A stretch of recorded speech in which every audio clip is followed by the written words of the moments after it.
Ginklaro man ni Attorney Nicholas Kaufman nga minimal lang ang numero sa mga napatay sa war on drugs sa administrasyon ni former President Rodrigo Duterte. Ini ang iya termino kung ipaanggit suno sa iya sa numero sa mga naaresto sa nga mga panahon. Pahayag ni Kaufman, hindi dapat pagkabigo ng mga napatay bilang indikasyon sang lapnagon o kung state-sponsored nga kampanya agud nga magpamatay. Pahayag pa sini, wala direkta nga nagmando si Duterte sa pagpatay sa drug suspects. Ginaligar man sini nga taken out of context ang numero sang prosekusyon nga ginpresentar dito sa korte. Gingamit ni Kaufman ang data nagikan sa Philippine Drug Enforcement Agency o PDEA nga mayara sang 5,281 ka mga drug personality nga napatay sa anti-drug operations sa una nga duha ka tuig kag tunga sang presidente pa si Duterte. Dapat inilang tawon suno kay Kaufman nga gamay lang nga proporsyon sa mas dako nga numero sa mga ginaresto kag mga operasyon nga ginpatigayon sang among ation.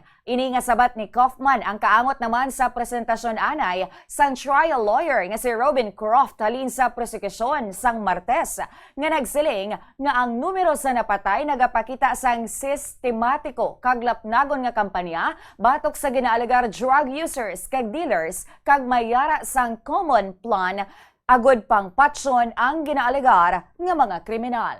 In comparison to the number of arrests and operations conducted, the number of deaths are minimal. Please, if you will, show a bar chart that we have helpfully prepared with the figures and a pie chart with the percentages. So, if I may just conclude, the only thing that is widespread here, or rather spread wide, is the utility of the prosecution's statistics. Now, turning to the civilian population, or the target of the attack, let me say straight away that the prosecution case theory, with respect to the definition of the targeted population, is, to put it extremely politely, muddled.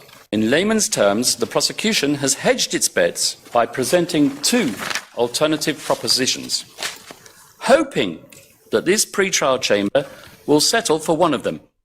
Ang defense counsel nga si Attorney Nicholas Kaufman.